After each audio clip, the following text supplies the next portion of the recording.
আমি সোমাতে। কেমন আছেন বন্ধুরা? সকলে নিশ্চয়ই খুব ভালো আছেন। আমি আজকে এইমাত্র বাজার থেকে একটা এঁচড় কিনে নিয়ে আসলাম। আমি আজকে আপনাদের সামনে এঁচড় চিংড়ি করে দেখাচ্ছি। দেখতে থাকুন রান্নাটা। এই সময় খুব ভালো লাগে এঁচড় চিংড়ি, আর একদম নতুন এখন এঁচড় বেরিয়েছে, সব খুব ভালো লাগছে এঁচড় এখন খেতে। আর এঁচড়টা খুবই খাওয়াও ভালো। বাজার থেকে সবজি দাদা পুরো এঁচড়টাই কেটে দিয়েছে সুন্দর করে, সেটাও আপনাদের দেখাবো। চলুন রান্নাটাও কিভাবে করি দেখে নেন। আর যদি ভালো লাগে ভিডিওটি লাইক করবেন, শেয়ার করবেন, কমেন্ট করবেন, আমার চ্যানেলটিকে অবশ্যই সাবস্ক্রাইব করবেন, আর প্লিজ ভিডিওটা পুরোটা দেখবেন। আমার চ্যানেলের অন্যান্য ভিডিওগুলো দেখার জন্য অনুরোধ রইল। চলুন তাহলে রান্নাটা শুরু করে দিই। বাজারে চলে এসেছি এঁচড় চিংড়ি রান্নার জন্য। প্রথমে এঁচড়টা কিনে নিই, তারপরে চিংড়ি মাছ কিনবো। এঁচড়টা বাজার থেকে কাটিয়ে নিচ্ছি।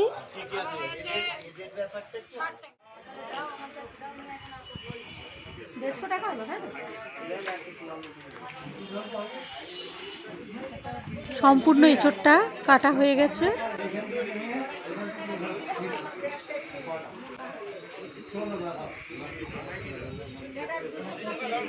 মাছ বাজারে এসে গেছি, চিংড়ি মাছের কাছে এসেছি। চিংড়ি মাছে প্রথমে খোলাগুলো ছাড়িয়ে দিচ্ছে, তারপরে দেখুন এই যে পিঠে, চিংড়ি মাছের পিঠের সামনে এই যে কালো শির ময়লাটা, অবশ্যই এটা কিন্তু ফেলে খাবেন, নইলে পেট খারাপ করে।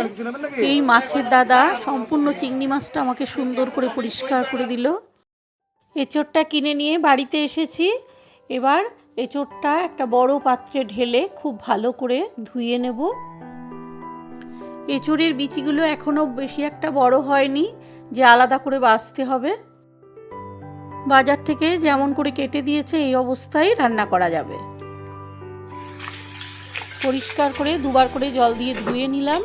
নিয়ে এবার আমি এটাকে গ্যাসের ওপর বসিয়ে সেদ্ধ করে নেব। একটু লবণ দিয়ে দিলাম 1.5 চামচ মতো।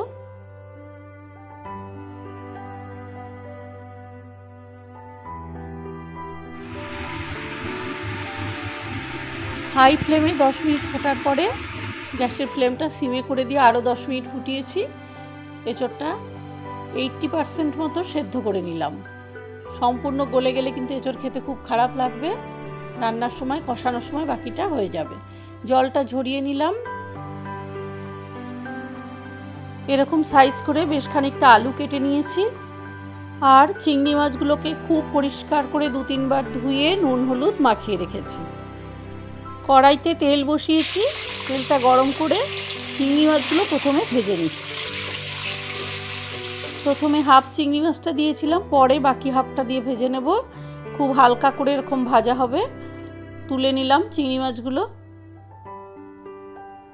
বাদ বাকিটাও এইভাবে ভেজে নিয়েছি। সম্পূর্ণ চিংড়ি মাছটা ভাজা হয়ে গেছে। চিংড়ি মাছ ভাজার তেলের মধ্যে আরও খানিকটা তেল দিলাম। তেলটা গরম হয়ে গেলে এর মধ্যে জিরে, তেজপাতা আর শুকনো লঙ্কা ফোড়ন দিলাম। ফোড়নটা একটু ভেজে নিচ্ছি।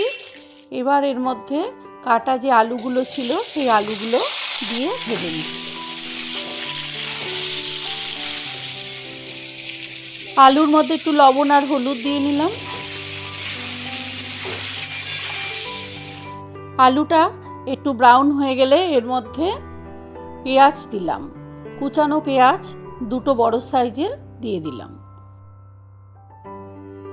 এবার এর মধ্যে 2 টমেটো কুচিয়ে দিয়ে দিলাম। সবটাই এঁচড়ের পরিমাণ বুঝে আপনারা দেবেন। এবার এর মধ্যে জিরে, আদা আর লঙ্কা একসাথে করে বাটা দিলাম। আর পেঁয়াজ, আদা, রসুন বাটা দিলাম। জিরে, আদা, লঙ্কা বাটা দিলাম 1.5 চামচ মতো, আর পেঁয়াজ, আদা, রসুন বাটা দিলাম 2 চামচ। খুব ভালো করে সমস্ত মশলার সাথে ভেজে নিচ্ছি। এবার এর মধ্যে কাশ্মীরি লাল লঙ্কার গুঁড়ো দিলাম 1.5 চামচ। অল্প একটু জল দিয়ে নিলাম, কারণ মশলাটা যেন পুড়ে না যায়। মশলাটা বেশ খানিকক্ষণ কষানোর পরে এঁচড়টা দিয়ে দিলাম। সম্পূর্ণ জল ঝরানো এঁচড়টা এর মধ্যে দিয়ে দিলাম। দিয়ে এঁচড়টা খুব ভালো করে আলুর সাথে, মশলার সাথে কষানো হবে।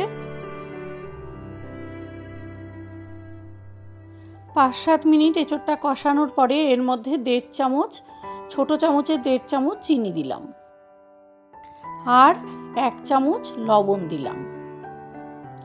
আগে সেদ্ধ করার সময় লবণ দেওয়া আছে এঁচোড়ের, আর মশলা ভাজার আগেও তখন একটু লবণ দিয়েছিলাম, সেই জন্য সেই বুঝে লবণটা দিলাম।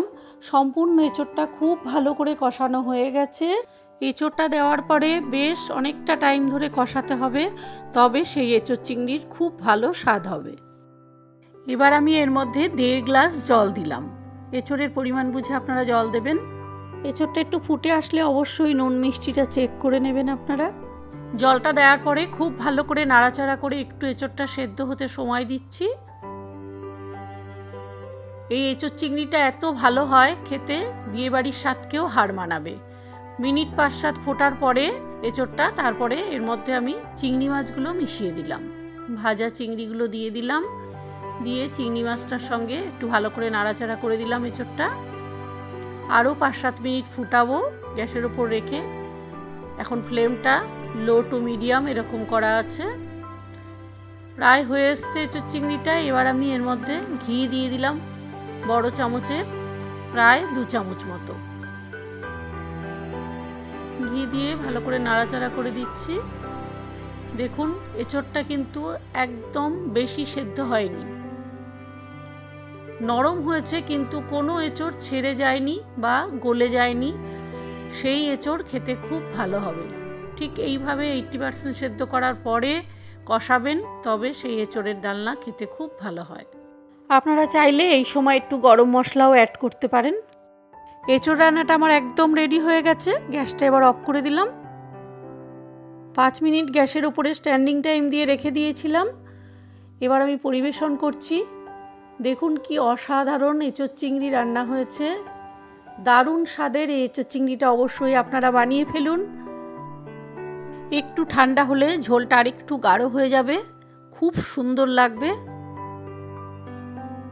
আমার রান্না আমি তো ভালো বলবই, আপনাদের কেমন লাগলো অবশ্যই আমাকে কমেন্ট করে জানান। পরপর স্টেপগুলো সম্পূর্ণ ফলো করে এইভাবে অবশ্যই এঁচোড় চিংড়ি বানান, খুব অসাধারণ স্বাদ হবে। তাহলে দেখলেন এঁচোড় চিংড়ি রান্নাটা। আমরা বিয়ে বাড়িতে বা কোনো অনুষ্ঠান বাড়িতে এঁচোড় চিংড়ি হলে সকলে খুব ভালোবাসি। নিশ্চয়ই আপনারা এই রান্নাটাও বাড়িতে করলে সেই রকমই স্বাদ পাবেন। তাহলে ভিডিওটি যদি ভালো লাগে লাইক করবেন, শেয়ার করবেন, আমাকে কমেন্ট করবেন, আমার চ্যানেলটিকে অবশ্যই সাবস্ক্রাইব করবেন। নমস্কার, সকলে খুব ভালো থাকবেন।